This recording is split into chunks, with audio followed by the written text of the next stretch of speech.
Oke, baiklah. Salam sejahtera bagi kita semua. Selamat kita berjumpa kembali dalam channel Paulus Pinonto Antirayo di program Setiap Hari Bersama dengan Yesus. Dalam kesempatan ini, saya akan menemani Bapak Ibu Saudara dalam beberapa waktu ke depan. Namun sebelum Bapak Ibu Saudara subscribe channel ini, bagi yang belum subscribe, silakan subscribe. Dan jangan lupa tekan tombol subscribe-nya yang ada di bawah ini, komen dan like sebanyak-banyaknya agar Bapak Ibu Saudara mendapatkan notifikasi khotbah-khotbah atau renungan-renungan dari saya. Dan terima kasih kepada Bapak Ibu Saudara yang sudah subscribe channel ini. Semoga channel ini makin berkembang berkat dukungan Bapak Ibu Saudara dimanapun berada. Nah Bapak Ibu, kalau Bapak Ibu Saudara membutuhkan layanan doa, silakan tinggalkan komentar di kolom komentar ini. Lalu kemudian jika Bapak Ibu Saudara memiliki tema khotbah, silakan tuliskan tema Bapak Ibu Saudara di komentar dan saya akan membawakan tema itu. Untuk itu Bapak Ibu Saudara, saya hari ini akan memberikan tema untuk Bapak Ibu Saudara dimanapun berada adalah jangan bangkitkan amarah anakmu. Mari kita buka Alkitab kita temukan dalam kitab Efesus pasal 6 ayat yang keempat. Firman Tuhan berkata demikian. Dan kamu bapak-bapak, janganlah bangkitkan amarah di dalam hati anak-anakmu, tetapi didiklah mereka di dalam ajaran dan nasihat Tuhan. Firman Tuhan ini datang kepada jemaat-jemaat yang ada di Efesus. Tetapi saya alamatkan kepada Bapak Ibu Saudara yang mendengar firman Tuhan ini. Memang secara alamat gitu, ini tujukan kepada jemaat-jemaat yang di Efesus yang dirintis oleh seorang apostol, seorang rasul. Lalu kemudian dia ingatkan kepada jemaat-jemaat pada waktu itu. Tetapi firman Tuhan ini sebenarnya ini diperuntukkan kepada general, kepada orang-orang percaya yang sudah mempercayai Kristus sebagai Tuhan dan Juru Selamat. Nah di sini Bapak Ibu Saudara ada beberapa kesalahan orang tua terhadap anak. Ya, ada beberapa kesalahan orang tua terhadap anak. Ya, kesalahan yang pertama, dia memaksakan apa yang mereka tidak suka, apa yang anak ini nggak suka. Nah Bapak Ibu Saudara, hari-hari ini kita harus bisa disukai oleh anak kita. Ya, bukan berarti memanjakan mereka, tetapi harus juga memiliki perspektif ya untuk menghargai mereka sebagai anak. Kadangkala ada anak yang merasa tersingkirkan hanya karena pendapatnya nggak didengarkan, kemauannya nggak didengarkan, sekalipun mungkin itu adalah kemauan yang positif. Tetapi kita perlu perhatikan di sini bahwa ada beberapa kesalahan orang tua terhadap anak. Dan ini memang dibenarkan kadang-kadang oleh orang tua. Mereka membenarkan bahwa saya dong yang benar, saya kan orang tua, saya kan sebagai orang tua yang punya otoritas. Sedangkan anak juga punya pendapat di mana mereka juga punya hak untuk apa? Untuk mengemukakan pendapat mereka terkait di dalam keluarga. Ya, mereka juga punya kemauan, ya. Bahkan ketika ada orang tua yang ingin pisah gitu, orang tua tersebut membenarkan perpisahan itu dan akhirnya yang terluka adalah anak-anak. Sehingga ketika anak-anak melihat contoh, mereka merasa bahwa aku nggak dipedulikan nih, aku nggak ada kontribusi nih dalam keluarga, pendapat aja nggak didengarkan gitu kan. Jadi itu kesalahan yang pertama, memaksakan apa yang mereka tidak suka. Contoh, anak-anak kan nggak mau orang tuanya itu melakukan kesalahan-kesalahan dalam keluarga atau mungkin tidak memberikan contoh yang baik. Tetapi bagi orang tua ini, dia merasa bahwa apa yang dilakukan itu benar menurut pandangan dia, tetapi tidak benar menurut pandangan anak ini. Karena anak ini sudah mulai dewasa, sudah mulai mengerti, dan sudah mulai banyak belajar. Bahkan kita sebagai orang tua kadang-kadang kita merasa bahwa karena anak kita mungkin terlalu pintar, mungkin karena lalu kemudian kita membuat suatu deskripsi dan kita memberikan suatu penjelasan kepada anak kita atau kalimat-kalimat tertentu tentang tentang sesuatu yang ingin mengingatkan mereka, ya, sehingga mereka merasa bahwa masukan-masukan mereka itu nggak diterima oleh orang tua. Nah kadang-kadang Bapak Ibu Saudara dimanapun berada, kita harus memahami bahwa apa yang mereka nggak suka jangan kita paksakan. Tentu kita harus pahami ini, ya, bahwa ada juga kesalahan orang tua terhadap anak. Kesalahan yang kedua adalah memberikan contoh tidak baik. Nah, ini yang sering kita perhatikan, bahwa ada orang-orang yang memang memberikan contoh tidak baik kepada anak-anaknya, sehingga anak-anaknya merasa bahwa, mmm, eee, "Kok orang tua saya begini?" gitu, "Kok orang tua saya, eee, melakukan hal itu?" gitu, sehingga dia bertumbuh, tidak baik gitu. Akhirnya dia memandang sesuatu yang tidak baik adalah baik. Mengapa? Karena ini dilakukan oleh orang-orang tua, ya. Orang tua dia tidak, ya, tidak memberikan contoh yang baik. Ya, contoh yang baik itu apa? Ya, simple. Dalam kehidupan sehari-hari dia harus mengajarkan yang baik, yang benar. Ya, yang benar, yang benar-benar bermanfaat, yang benar-benar berguna. Jangan yang tidak berguna, yang nggak masuk akal, yang sebenarnya nggak ada faedahnya, nggak ada gunanya, diajarkan kepada anak-anak. Sehingga mereka bertumbuh, mereka menjadi anak-anak yang tidak baik ke depannya, ya. Sekalipun memang ukuran baik di sini harus kita pahami bahwa hanya Tuhan yang baik. Tetapi kita sebagai sebagai orang-orang percaya, sebagai orang tua harus tahu bahwa, oh ini loh yang baik, kita harus mengajarkan ini yang baik. Nah, yang baik itu apa? Yang baik itu dari Tuhan. Nah, firman Tuhan adalah yang baik. Kalau kita mengajarkan firman Tuhan kepada mereka, apa salahnya? Kita ajarkan mereka firman Tuhan agar supaya mereka menjadi orang-orang baik, menjadi orang-orang yang dapat memiliki kebaikan. Lalu kemudian kesalahan yang ketiga orang tua terhadap anak adalah mendidik tanpa mengasihi. Ini yang sering sekali terjadi. Mereka itu uh, dalam mendidik itu luar biasa. Mereka itu sangat disiplin. Tetapi mereka lupa, mereka itu nggak punya kasih.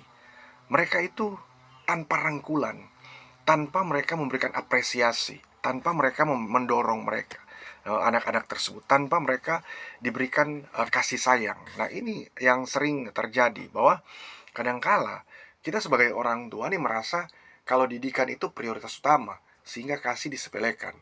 Padahal Rasul Paulus mengingatkan kepada jemaat-jemaat yang ada di Efesus agar supaya, ya, ini harus punya relasi, harus saling terhubung, ya, antara orang tua dengan anak, suami terhadap istri, dan kemudian lain sebagainya. Nah, itu harus menjadi suatu jembatan yang menjembatani antara hubungan relasi keluarga, ya, demi keluarga. Nah, kita harus perhatikan bahwa setiap kehidupan kita itu harus sadar sebagai orang tua bahwa kita itu harus punya kasih untuk mendidik. Karena kalau kita nggak punya kasih, otomatis kita akan mendidik anak kita dengan tanpa kasih juga, ya, dia akan merasa apa yang dilakukan itu selalu benar, lalu kemudian selalu mempersalahkan orang lain. Ketika dia bertumbuh makin besar, dia identik dengan sering menghakimi orang lain, sering mempersalahkan orang lain, sering uh, memperlakukan orang lain seperti apa yang dia alami. Nah, ini orang tua yang jika melakukan hal seperti ini, nah, itu perlu dievaluasi kembali. Mengapa? Karena era sekarang itu sudah berbeda, ya. Era yang dulu itu ya yang dulu, nggak mungkin relevan di zaman sekarang. Era sekarang itu nggak mungkin relevan juga di zaman yang dulu. Artinya setiap era itu punya, ya, punya suatu hal yang signifikan. Nah, Bapak Ibu Saudara, apa faktor yang mempengaruhi? Tentu ada faktor yang mempengaruhi sehingga anak-anak itu marah kepada orang tua. Ada faktor yang saya akan bagikan kepada Bapak Ibu Saudara di sini adalah jangan memarahi berlebihan. Nah, kadang-kala karena kita terlalu overthinking, karena kita terlalu berpikir begitu rupa, bahkan mungkin kalau kita udah capek sebagai orang tua, kita udah lelah dalam setiap pekerjaan, nah biasanya itu identik dengan marah-marah, ya. Entah itu kita marah istri, atau istri kepada suami, suami kepada istri, atau mungkin pelampiasan kita kepada anak-anak. Nah, sehingga kita memarahi mereka itu berlebihan. Kita memarahi mereka dengan dengan wah, pokoknya mereka sampai merasa terintimidasi dan tertekan. Ya, mereka mengalami pressure. Ya, mereka mungkin berpikir begini, ah, saya kan kalau di luar saya lebih aman-aman gitu, saya lebih nyaman dan nggak ada polemik, nggak ada masalah, saya nggak aman saja dengan teman-teman. Ya, tapi ketika saya ada di rumah kok saya justru makin nggak enak gitu. Sehingga mereka itu lebih suka berada di lingkungan teman-teman mereka. Kenapa? Karena kita memarahi mereka berlebihan. Tapi kalau Bapak Ibu Saudara, ya, memberikan kasih kepada mereka, maka tentu Bapak Ibu Saudara hanya bisa bawa mereka dalam doa.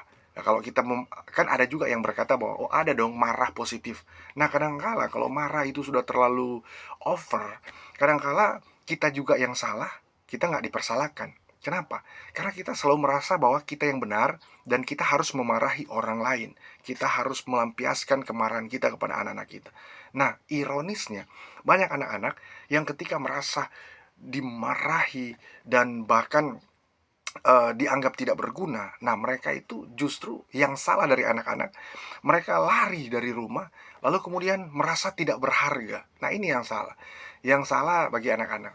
Justru anak yang harus dilakukan oleh anak-anak adalah mereka harus punya jiwa besar.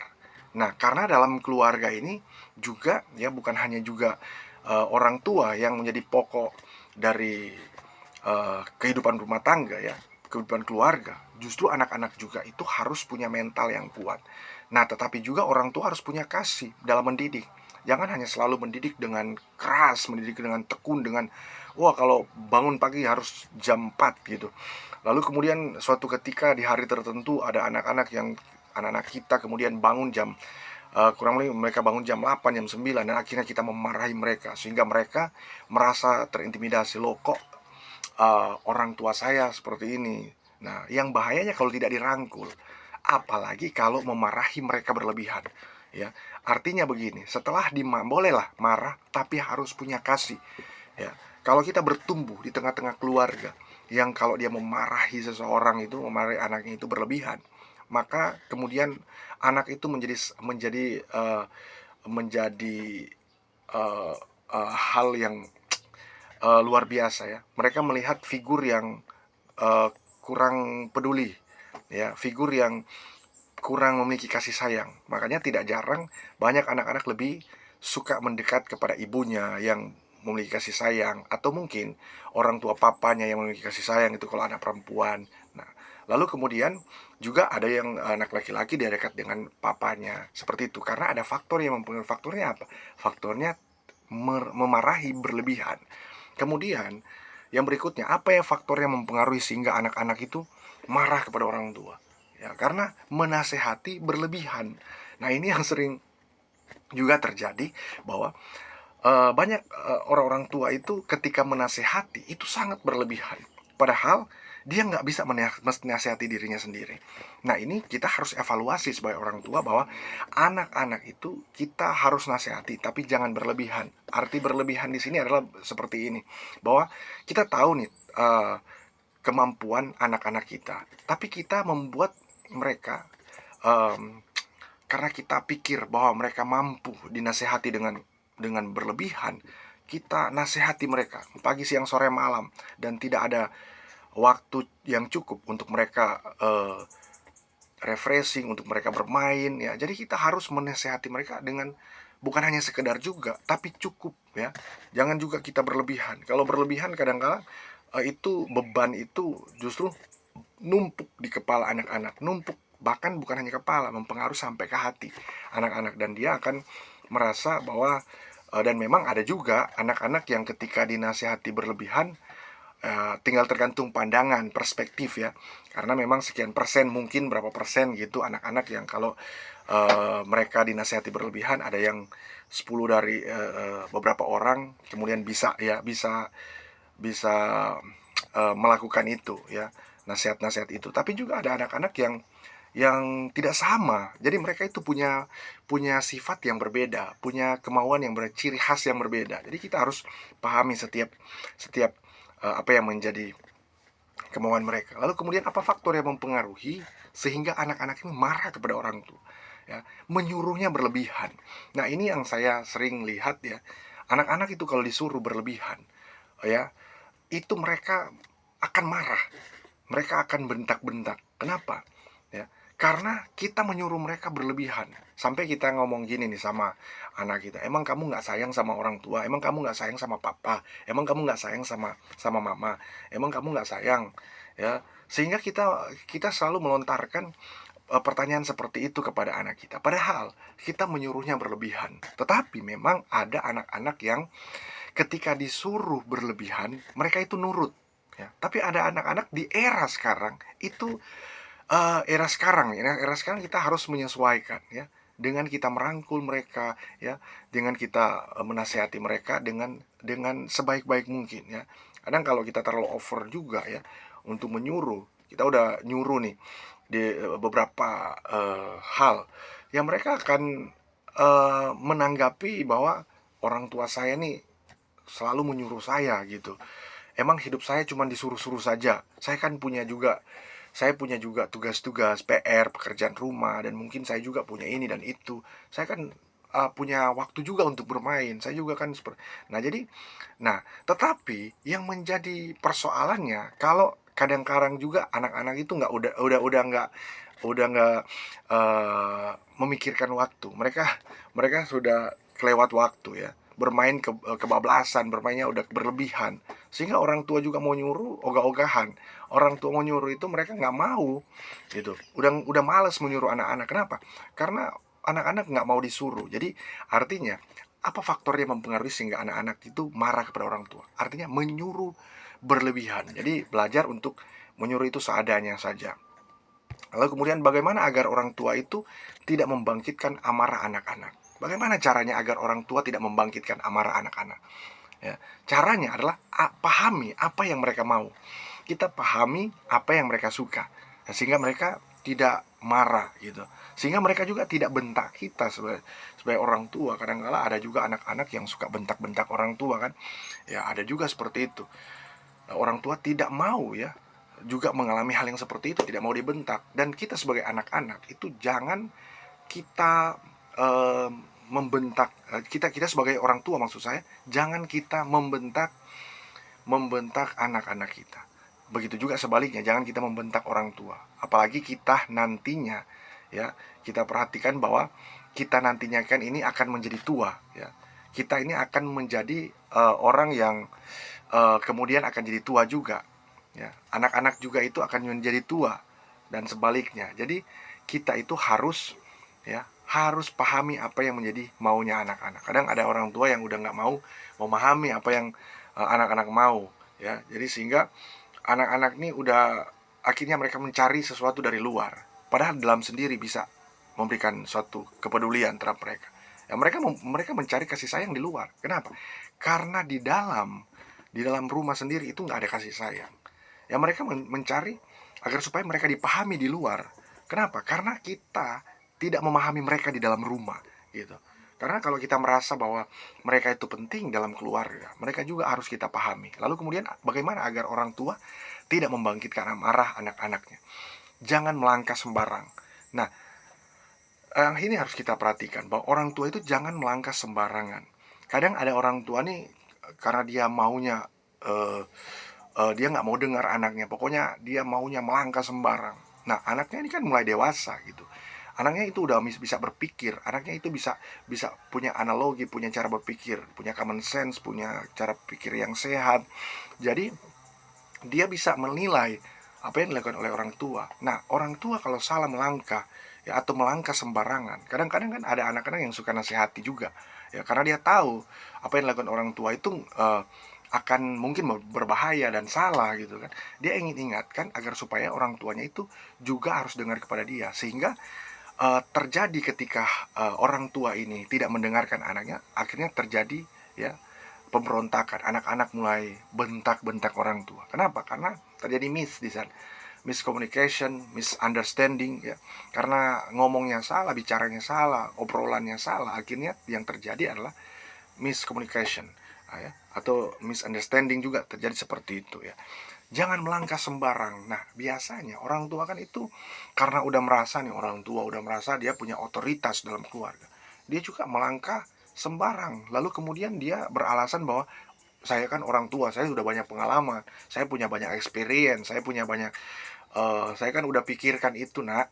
Jangan salah, saya udah tahu semuanya itu. Orang tua kan sering beralasan, tapi anak juga kan diberikan pikiran oleh Tuhan, diberikan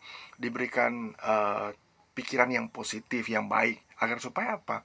Agar supaya orang tua juga harus berpikir juga apa yang dilakukan oleh anak-anak. Kadang ada orang tua yang merasa karena dia orang tua, ya, dia menganggap apa yang dia lakukan itu selalu benar, sampai berpisah pun dia anggap benar, sehingga anak-anaknya terluka, marah besar kepada orang tuanya. Kenapa? Karena membenarkan yang salah, sehingga sebagai orang tua jangan melangkah sembarang, ya, sehingga anak juga tidak sampai membuat mereka sakit hati, membuat mereka juga akan mengikuti apa yang dilakukan orang tua. Lalu kemudian bagaimana agar orang tua tidak membangkitkan amarah anak-anak, ya? Binahlah mereka sedini mungkin. Kalau orang tua mengerti, pasti dia akan binah anaknya sedini mungkin. Semenjak dia masih kecil, dia sudah dibina dalam binaan orang tua. Nah, didikan pertama yang anak temui itu bukan di mana ya, selain di rumah, di keluarga sendiri. Jadi, anak-anak itu akan mengenal didikan itu dari keluarga dulu. Nah, binahlah mereka sedini mungkin, ya, sekecil ya, mereka akan mungkin pada waktu mereka masih kecil ya, 2 tahun, 3 tahun ya, mereka kan sudah bisa punya stimulus, punya respon, sehingga mereka bisa merespon sesuatu yang baik dari orang tua. Nah, bukan hanya secara genetik mereka mengikuti orang tua, tetapi apa yang menjadi kebiasaan orang tua secara behavior, secara kognitif juga mereka melihat orang tua nih, oh, apakah orang tua ini betul-betul melakukan kebaikan. Nah, mereka akan mengikuti. Nah, sehingga kita harus bina mereka sedini mungkin, ya. Harus bina mereka sedini mungkin. Sehingga apa? Yang terjadi adalah kita tidak membangkit amarah terhadap anak-anak kita. Nah, kalau kita bina mereka sekecil mungkin, sedini mungkin, ya, di waktu mereka masih kecil. Jangan nanti udah besar, udah gede, baru kita bina mereka. Nah, ini keliru. Kalau udah agak susah kalau kita bina mereka pada waktu mereka sudah besar. Nah, kita ajarkan pada waktu mereka masih kecil, sudah memahami, mengerti kasih sayang, mengerti apa yang menjadi didikan orang tua. Nah, maka mereka akan atau tidak gampang membangkitkan amarah terhadap diri sendiri. Nah, lalu kemudian apa yang akan orang tua dapatkan ketika amarah anaknya ini dapat diredam?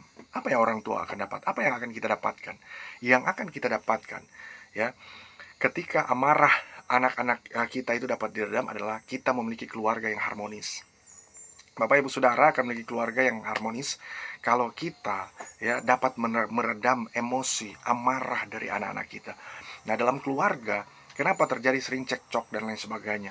Ya karena ada anak-anak melihat orang tua, suami istri itu saling berantem dan lain sebagainya, sehingga anaknya ini merekam, melihat apa yang dilakukan oleh orang tuanya. Jadi yang harus kita lakukan sebagai orang tua adalah agar supaya anak-anak ini dapat diredam amarahnya, itu kita harus yang akan kita dapatkan adalah kita memiliki keluarga yang harmonis.